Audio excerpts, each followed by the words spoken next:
అమెరికాలో మళ్లీ మరో దారుణం. మరో భారతీయుడిపై జాత్యహంకార దాడికి పాల్పడ్డారు.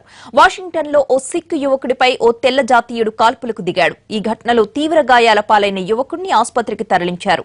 ఇంటి నుంచి ఆఫీసుకి కారులో వెళుతూ ఉండగా కెంట్ సమీపంలో ముసుగు ధరించిన ఓ తెల్ల జాతీయుడు తుపాకీ చూపి కారుని ఆపాడు.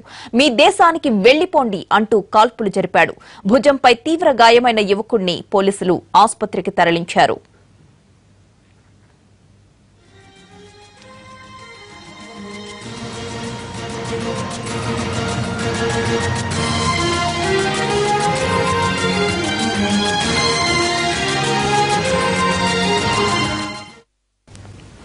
గత 10 రోజుల్లో భారతీయులపై ఇది మూడో దాడి. కాన్సస్ లో తెలుగు ఇంజనీర్ శ్రీనివాస్ కూచిబొట్లని ఓ దుండగుడు కాల్చి చంపాడు. మరో ఇంజనీర్ గాయపడ్డాడు.